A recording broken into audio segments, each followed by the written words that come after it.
Why do I consider minimalism to be one of the best practices for improving mental well-being and focus in the 21st century? Why can it serve as a foundation to live a truly fulfilling life? The movie I watched last night, Limitless, shows this pretty well. The protagonist gets like a superhuman mind from this drug, but before going to do anything major, he cleans his house first. The mental clarity that we get from clean and tidy spaces affects our focus and well-being a lot. And this is the reason why I have lived a more minimalist lifestyle for the past 6 or 7 years, and there have been a lot of ups and downs and lessons learned. So if I had to start over as a minimalist, these are the 10 steps that I would take.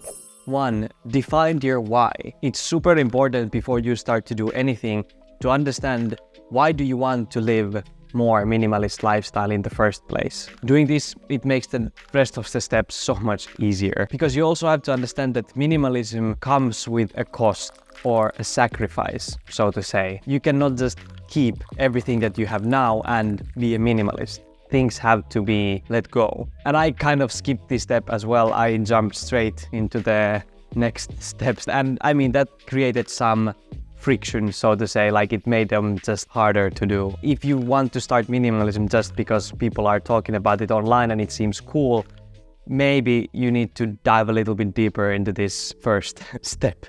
Step 2, stop shopping. This is something that I encourage basically everybody to do, to be more intentional where you put your money. Maybe down the road you can start to buy things that you have identified that they actually give you value.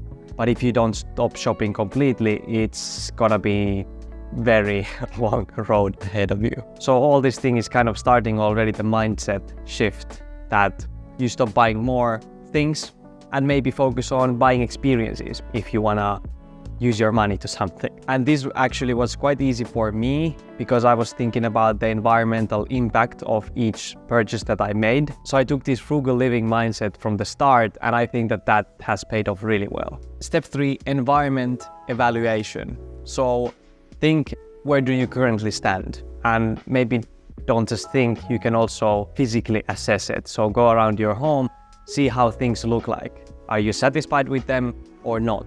And also identify these kind of spots that need a lot of attention, that you dislike very much how the kitchen looks like now, or your bedroom, or wherever it may be. And what I would suggest to do as well, what I didn't take but would be now so cool, is to take like before after photos. So just when you see something, take a picture. This is how it looks like now. And maybe when we will get to the next steps, then it will be super cool to see like how it was before. Step 4, set clear goals.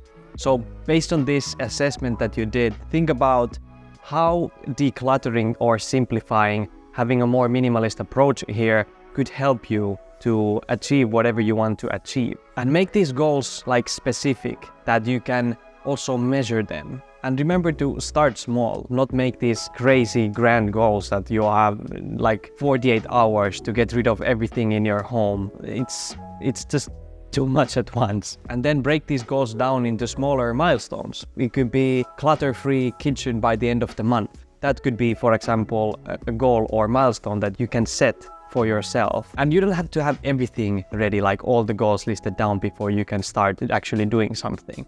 Even one is just enough. Step 5, declutter your living space. Make 3 piles or 3 different boxes. Keep, then sell/donate, and then last is like recycle or trash. And then based on your assessment before, choose that room that you really want to declutter. Start from one wall or one drawer, whatever it might be. Start taking things out and putting in these different piles or boxes. And if you are certain that something you will not get rid of, there's like your passport, I don't know, like you don't necessarily need to take it out if you know that that's where you want to keep it anyway, but at least for the donation and the recycling or trashing piles, definitely take the things out. And then start to go from there, like one drawer, one wall, one room at a time, going forward little by little.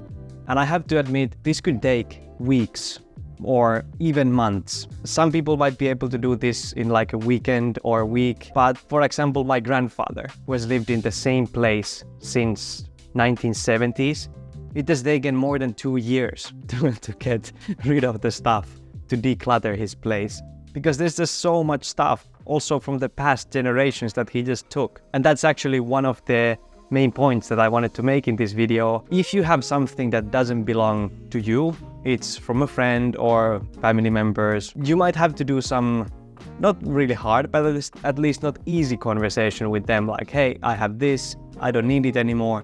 Do you want it? Or will I donate it or recycle it? And they might not like this. The thing that you had becomes now like their problem, because they might want to keep it. They might not have the same minimalist mindset that you have, but still they know that they don't have the space for it. And it was so much easier that it was just in your place and you were taking care of it, and those good days have now ended. But if you really want to make a change in your life, you need to have these conversations. And then a mistake I did was not getting rid of these things quickly. I was selling something for like $15 and I kept it there for like 2-3 months, just if somebody would be interested to buy it, but that never happened. Just try to sell it quickly and get rid of it, because otherwise it becomes just new clutter. Step 6 is to organize. Even if you don't have a lot of things in your house, if they are all in different places and you cannot find anything, it's the same effect as having a lot of clutter in your home.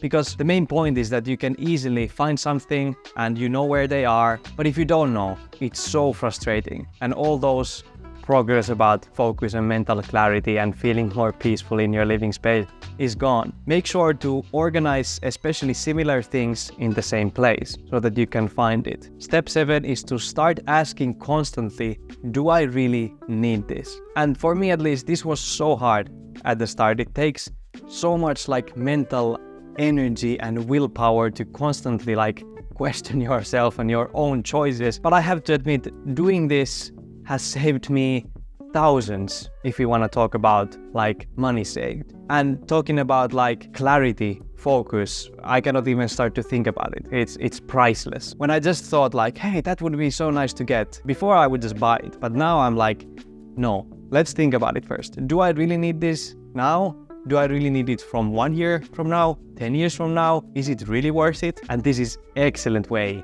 to not go back to that. You have decluttered everything and then you just fill all the space up with new things.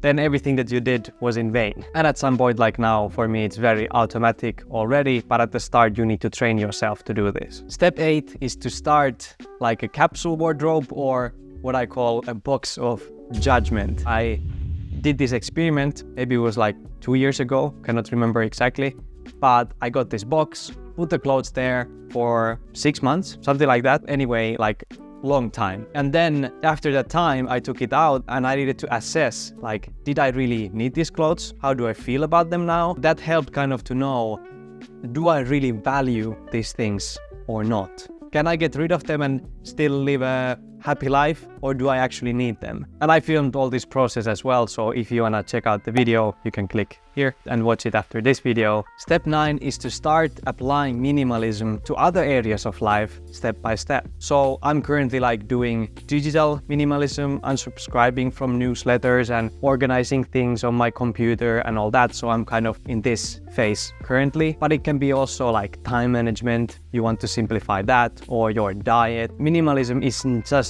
about your home and your living space. It can be so many different things, but it's important that you do it step by step and not just start to do immediately everything, because then it will be just too overwhelming. Step 10 is to keep failing and keep learning. As I mentioned, like when I started this video, there have been a lot of ups and downs, and that will happen to everybody. You just need to not focus on the fall, but how you get back up. And stop judging yourself so much. Like maybe you bought something and you actually didn't need it, that's fine. But at least you have the lesson now. You learned it. You don't have to do the same mistake twice. If you want to know 7 other ways how I keep my life simplified and organized, make sure to check this video next. Thank you so much for watching. Remember to stay kind and meaningful in your own beautiful journey. Seve signing out.